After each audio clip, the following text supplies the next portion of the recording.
You just need a bit of creativity and ingenuity to do something which is like, what the fuck? Exactly.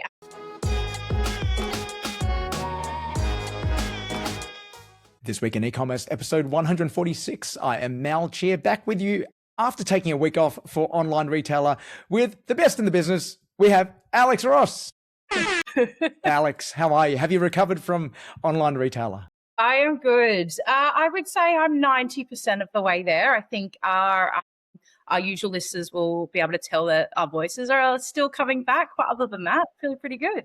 Yeah, I did a lot of sleeping on the weekend, and even last night probably had like the best sleep I've had in ages. I think I slept like 10 hours. I was knackered still, but I'm feeling good today. Yeah, we're ready to get back into it. Yeah, excellent. And speaking of online retailer and the ORIAS, it was a great couple of days, as it always was.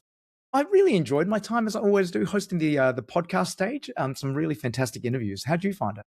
Yeah, look, I loved it. I thought that the energy was there this year, probably more so than ever. We're relying on each other for that support and to get through tougher times. So I thought it was amazing. And shout out to everybody that came up, said hello, used our tickets, got onto the floor, saw some content. You know what I want to see, Mal, next year? I want to see more teams. I feel like it's a great opportunity for brands to bring the wider team and get them involved. So that's what I'm positioning for next year. Absolutely. Even just like if you can't make it both days, just coming for one day and just being able to experience A, the content, but then B, also just meet some of the different vendors around as well. It just helps expand your frame of reference when it comes to what you're doing in the retail space. And I got to say, shout out to the guys in purple walking around for 2 days, and the robot too. Yeah, these statues. I thought my legs hurt, and then I would watch them and feel a little bit better. Yeah. And speaking of ORIAS as well, shout out to the Iconic, who took out the online retailer of the year, and the first time, I believe, as well, which really surprised me. And Ben Hare, who won the industry recognition this year. Yeah, absolutely. It was great night. Okay, we're going to dive straight into it. And our first quickie is a really fun one from actually a few weeks ago. But I got to say, I could not talk about this because entries do close this Friday, which is BCS Fisho's Onesie. You shared this with me a few weeks ago, and I got to say, I love it. For those who don't know, it is a full-body, weatherproof onesie built for anglers and fishers out there. It looks like a fish too. It's got ventilation gills, a tape measure, stubby holder, all built into it. It is amazing to see. I might try to see if I can actually get the an image of it put into the video of this podcast. Yeah, a true fish onesie. Amazing campaign. Just to get people talking, right? It's very, very visual, really fun. Yeah, and it's not something which they're selling. They're just giving it away. So you enter before this Friday for a chance to win one of these onesies. And the response has been pretty crazy, because I think when you look at it, you're like, oh my God, I want that. And just to be that one person or that one in a few people who has the opportunity to wear it is pretty cool. But it kind of just shows that, you don't need like a massive budget for something. You just need a bit of creativity and ingenuity to do something which is like, what the fuck? Exactly. And exclusivity, right? That's what's got everybody around this. It's an amazing play to grow their email base coming into Black Friday as well. Yep, absolutely. The timing of that, they've done really well. Yeah, it's not another Suzuki Vitara, I think, whatever that little Jeep thing which offer is, which I think a couple of years ago, every second brand was offering one of those cars. And now it's something which is a little bit more special than that, I'd say. 100%. Okay, getting to our second one is that Shopify are rebuilding their default theme. So Horizon, which has been the new theme in Shopify for the last couple of years with Shopify 2.0, is being rebuilt. And it's being rebuilt with Sidekick in mind, which is Shopify's AI assistant. Now, Shopify's own numbers show that 20% of merchants now use Sidekick to edit their themes. And there's been 25 million edits in Sidekick alone, which is a pretty huge number. And now they're continuing to optimize it so that it's going to be easier for the agents to be able to make the codes as well. Yeah, it's a great move from Shopify. That number of 20% merchants using Sidekick seems low to me at the start. I know it's going to be that strong adoption. I'm sure by the time we talk about this next, it'll be more significant. Yeah, I think when they make it easier as well. I got to say, like, I've gone in there and made a few tweaks as well to pages, built new landing pages in Sidekick, and it's just so easy. And it's better than, I got to say, than what most developers or even UI designers would be able to come up with, because it's all built natively and you can kind of tweak stuff pretty easily as well. And it's reasonably smart too. So this is something where, you got to think about that whole development ecosystem, right? With freelance developers, designers, what this is going to mean for them. Like they need to learn how to adapt to this as well if Shopify are making it so easy. So yeah, I'll be curious to see where this ends up, particularly since that right now the actual code in the default theme, it's very code heavy, it's very technical, whereas they actually want to make it a lot more streamlined as well, where from what I understand, it's actually going to be fairly human readable. So generally, if you've got a basic understanding of HTML, you'll be able to scan the code and know exactly what's going on. Yeah, it's awesome. Okay, and our third deep dive is as a guitarist, which some of you may know. I love guitars. I have too many guitars, and I love buying new strings of them as well. So D'Addario is one of the heritage string makers. They've been around for years and years and years, known for making really awesome strings. They recently released a promo video for their new line of NYXL HD strings. Now, it's come out from a lot of people who have started criticizing D'Addario that the music for this actually sounded AI generated, which is really at odds with a guitar string maker. So this is really interesting about the backlash they've experienced from it. They've also been accused of deleting comments about this and blocking accounts. But then they've also now had to come out with a video showing how it was actually made as well, showing how everything was put together, how all the individual parts were recorded, that it wasn't AI and it was actually done by real musicians using their strings. It's a complicated one. When I was thinking about the definition of AI and whether that the accusation is that they've used editing and things like that have enhanced their natural work but aren't AI, and just that definition we have when we start to critique this. But to your point, I think they've released the video, they've come back denying that allegation. So I don't know where it sits in the middle. Yeah, and look, I think this is again where you've got a company which has really built the whole reputation around real instruments, real music. And when you have this sort of accusation leveled against you, it really cuts against what the brand stands for, and it's something which I think you really need to watch out for depending on who you are and how you're using AI. Like for instance, Dove, who've built their whole brand around the fact that about real beauty. If you ever saw AI and what they would do, it would instantly make you think hang on, this brand no longer vibes with me. Yeah, I agree. And I think the music industry as well, where people are making AI music and things like that, it probably hits them a little bit harder at home than other industries for sure. Yeah, and Spotify, I should say, have recently removed millions of AI recorded songs, and are really encouraging artists to actually flag when a part has been AI generated. And also last week as well, you might have seen the controversy around the number one song in Australia right now, which is AI cover of Like a Prayer, Madonna's classic, written by a quote unquote a Melbourne artist, Josh Fawaz. That it was all AI. And it's just something interesting where you've got AI which is taking existing IP, creating it into something else. How creative is it really? Yeah. And who owns it? It's complicated. Yeah. Look, in that case, Madonna is still receiving royalties. She's not going poor anytime soon. But it's more about the fact that you're taking something which is so beloved and just getting AI to do it. In the same way that you're seeing the AI reimaginations of the Odyssey movie as well with Elon Musk, ideal cast.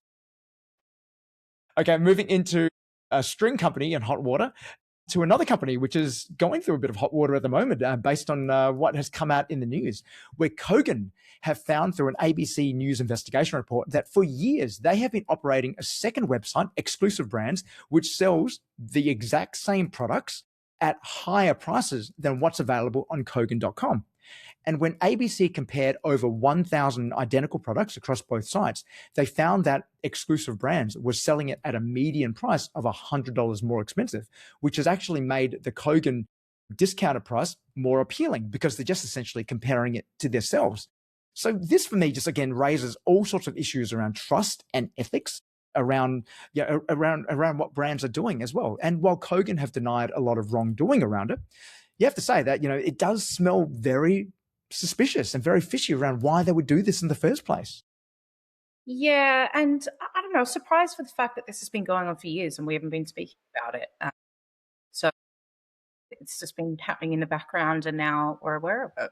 Yeah, and similar like what we've talked about over the last few weeks, where the ACCCs, who are very fast becoming the heroes of 2026.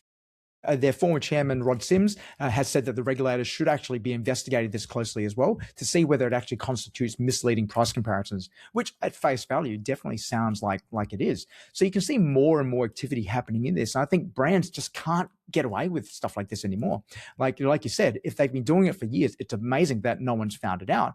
But now it has been revealed, you can expect there to be a greater crackdown, on this as well, in terms of how people are comparing their discount prices and misleading consumers with incorrect discounts.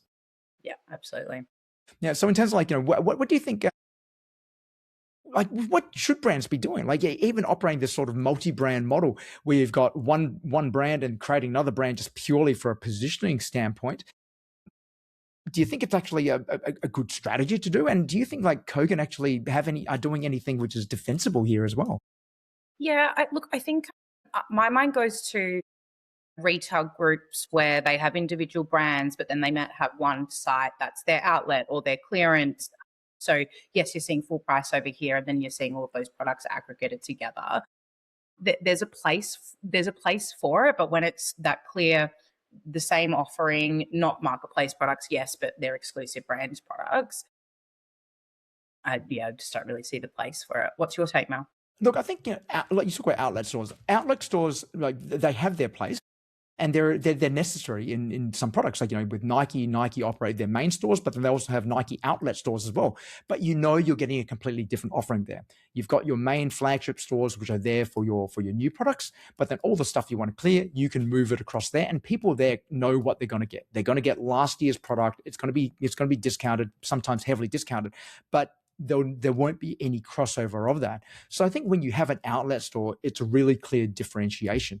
But when you have the same product being sold in two different places and you're marketing them you're marketing them, it does create that confusion. And I think that is misleading. But like you said before, there are brands out there who have a house of brands, but then they will come out with different products in each brand, which are there to help position each one differently. So they may have a low cost value option, a more middle of the range, and maybe a premium option as well, like a good, better, best sort of strategy. And I think that is fine. But when you have the same product, priced differently, marketed differently, it can be misleading, especially when you're then using that difference in your communications to say that, hey, you're cheaper. You get this cheaper than anywhere else. Whereas you can get it cheaper because the only other place is yourself. Yeah. Yeah. When you put it like that, right? You compare when you're owned the same, you're comparing the same. I'm excited to see what the ACCC think. Me too. But again, it's just all these things. I think all these tactics, which as online retailers we've kind of been able to do for the last several years without really much, really any penalties for it. They're all kind of coming home to roost. Like some of the stuff which I remember doing myself back in 2017, 2018, 2019, I wouldn't even dream of doing now. And when those conversations come up with retailers and they suggest doing it, I'm just like, absolutely not. Right? Transparency is what's going to win you trust, because people they don't want to have a whole lot of things to consider. And they go I can't trust that brand, can't trust that brand, can't trust that brand, but I can trust you because you always do the right thing by me. Then I'm going to be really happy with that. In the same way, I've got two brands who I work with, who are very transparent when they need to make price rises. And they go out with comms saying, hey, our input costs have increased, therefore we've had to increase to this. But in the meantime, on our old batch, which was priced at that, you can get it now at this current price and lock it in before we move you up. If you're on subscription, we'll grandfather you in. I think that's really good to have that transparency, because when you tell that story, people will trust you more and will stay with you in the long run. Yep, 100%. And look, you've just made a really strong point there about what used to work will no longer work and probably shouldn't work anymore. So we're always changing what is going to land now, where trust is the biggest piece. Yep. Okay, and our last deep dive for the day is Myer's Week H2. And what it says about the Australian shopper, because Myer actually had a rip-roaring H1. They were growing very, very consistently, which is fantastic. We talked about that on the show. But in H2, that full trading year has actually shown that they haven't grown as much as what they were originally growing. Now, while the top line figure does show that they have grown, when you strip out their acquisition of apparel brands, it actually shows that their growth has actually been much, much lower than what was originally expected. Now, Alex, any surprises here for you? Look, I think we've been talking about Maya pretty consistently. To your point, they had a great H1. I feel like I've been singing their praises. So surprise to me in that sense. But when you get into the detail, it makes sense. They've had a lot of acquisitions, not only on fashion apparel, but we know they're making a massive play into beauty as well. So I don't know, maybe I'm being overly positive, but I think just they're going through a bit of a settle. We're in tough market conditions as well. So even if you strip it back and there still is marginal growth, I think it's a positive news story. Yeah. Look, I think they are kind of following the trend as far as overall consumer confidence. Consumer confidence is down about 20 points, over the last quarter. So, and that's a fairly significant number as well. And with a lot of retailers, they're not really seeing a whole lot of growth anyways. It's a really good time for anyone listening to the show to kind of really check yourself in terms of where you're at as well. Like if you're not experiencing growth this year, it's not like you're failing. You're actually probably doing better than most other brands out there. Whereas there are so many brands, especially last week who I spoke to, who are generally struggling. Like they're really struggling to even maintain their numbers, let alone grow like, 4 or 5%. Absolutely. And the nuance with Maya and any brands listening as well that have that brick and mortar presence too. So what part of it was they're seeing that growth in brick and mortar and less so online retail, which I thought was interesting. Yeah, and the increase is fairly significant as well, because Shopify found that their 41% last year, 41% of consumers preferred shopping bricks and mortar. This year, that's increased to 68%. So that is a massive growth as well. And again, I think part of that again is that lack of trust online, where you've got so many options to consider. Whereas when you're in bricks and mortar, you can pick up the product, you can make that judgment call by actually touching and feeling it, but you can't online. And people are being much more wary of that as well, particularly when they have to consider where's my dollar being spent. Absolutely. And I think where materials we used to accept lower quality or even a fit. We're like, okay, it's not perfect, but it will do.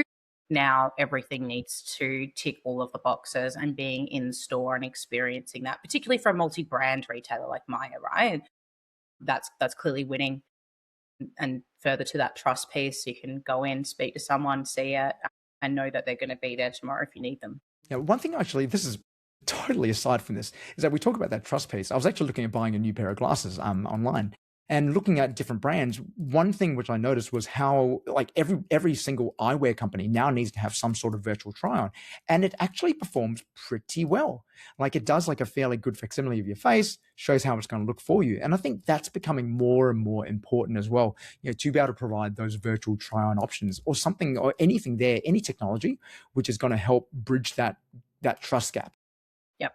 Or I like there are some brands where they'll send you frames. You choose your frame and then send them back, and then they'll send you the prescription. Being able to try on your frames at home in different lighting rather than that tiny little square in Specsavers that single down and look like this. So bringing that into the home is cool and is something that, yes, fashion, but we haven't seen that in that more technical product space. Yeah, is there? I know Warby Parker did that. Is there an Australian brand which has that same model? Ask me that question tomorrow, next week, and I'll have an answer for you. Okay, all right. I'll hit you up for that. Look, but flagging kind of the year ahead, it's like, we have kicked off a new financial year, and the next financial year also looks like it's going to have, considerably more changes as well and more challenges, including potential tax rate hikes coming up, more tax changes coming up for small business owners. We've also got the change to CGT as well, which might be one worth talking about, because that was a topic of conversation which came up a lot last week with different founders, and some founders actually talking about, do I just exit now before those changes happen? Because I don't want to pay, I don't want to pay capital gains on this business I've built for 10 years. So there's a lot coming up, as well as like Stuart from Global E also flagged some upcoming changes to the US tariffs as well. Yes. Yep. I did see that today, moving from 10% to 12.5%. I mean, it's early days and every day is different when it comes to American news, but yeah, that's happening soon. Yep, no war's ever over, and no deal is actually ever done. Now, also, I just want to give a quick shout out to Jackie and the Black Milk team. Obviously, they last week you might have seen they had some bad news where they've actually had to let go of their onshore manufacturing. They're moving that off to China. So 15 jobs, I believe, affected with that. But I thought it was a very respectful way in which they handled it, where they very much focused on the staff first. We talk about manufacturing in Australia. It is something which would be amazing to see, but I think the reality is that it's super hard to compete on pricing, quality, even just like the technical advancements which they can do in China. It's incredibly difficult. So shout out to Jackie and the team. It was a very tough decision to make, and I really do hope that a lot of customers do stick by them through this period. Absolutely. One thing that Black Milk has always done is that transparency piece. They've got such a loyal following. So excited to see how that product comes through. Okay, that is all we've got time for this week. Again, shout out to anyone who we met at the ORIAS last week. I think we might have picked up a few new listeners from there as well. And we're excited to see you at the next event. I'll be at ETAL. That's going to be my next conference. Alex, anything on your radar? I'm over to Auckland in about a month's time for the Unified Commerce Assembly. So any New Zealand listeners, reach out. It's a great event. Fantastic. All right, looking forward to that. In the meantime, keep innovating, keep growing, and keep selling. And we'll be back next week. See you next week.